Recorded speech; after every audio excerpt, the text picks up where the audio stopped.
మరి YCP party నాయకులు ఏ విధంగా ప్రవర్తిస్తున్నారో, ఎంత అసభ్యకరంగా ప్రవర్తిస్తున్నారో మనం చూసాం. 5 సంవత్సరాల్లో వారు అధికారంలో ఉన్నప్పుడు మహిళలు ఏ విధంగా అసభ్యకరంగా మాట్లాడారో చూసాం.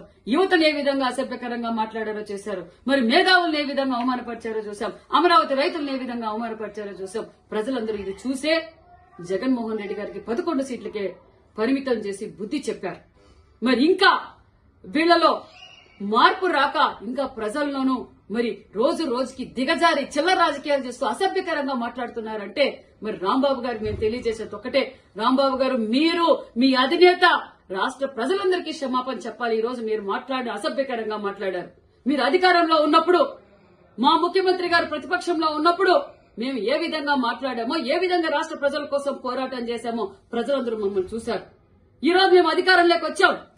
అధికారంలోకి వచ్చిన తర్వాత మాకు చంద్రబాబు నాయుడు గారు నేర్పింది సంస్కారంగా మాట్లాడండి, రాష్ట్ర ప్రగతి కోసం పోరాటం చేయండి, ఎవరిని రపరప నరకద్దండి, ఎవరిని రెచ్చగొట్టద్దండి, ఎవరిని అసభ్యకరంగా మాట్లాడొద్దండి మా నాయకులు ముఖ్యమంత్రి చంద్రబాబు నాయుడు గారు మమ్మల్ని ఆదేశించారు.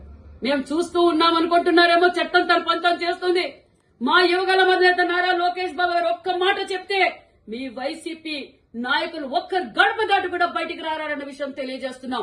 మేము రెచ్చగొట్టకూడదు, మేము దౌర్జన్యాలకు పాల్పడకూడదని మా యువగల అధినేత నారా లోకేష్ బాబు గారు సంస్కారంతో ఈ రోజు రాష్ట్ర ప్రగతి కోసం ఈ రోజు మేము కష్టపడుతుంటే మీరు మా మాన్యశ్రీ ముఖ్యమంత్రి చంద్రబాబు నాయుడు గారిని ఈ విధంగా అసభ్యకరంగా మాట్లాడతారా? సిగ్గుస్తరం ఉందా?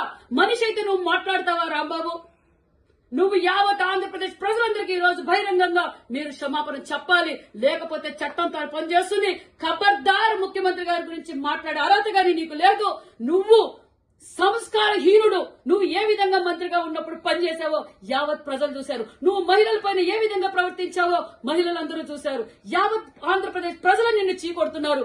ఈ రోజు మరింత దిగజారిపోయి ఈ రోజు ముఖ్యమంత్రి గారిని మాట్లాడావంటే నువ్వు ద్రోహి, మహిళా ద్రోహి, యువత ద్రోహి. నీ అంత సంస్కారహీనులే లేరన్న విషయం కూడా తెలియజేస్తున్నాం. మరొక్కసారి నీకు తెలియజేస్తున్నాం, ఖబర్దార్. మా యువగల అధినేత అనుకుంటే ఒక్కడు కూడా నువ్వు బయటకు పెట్టలేవు.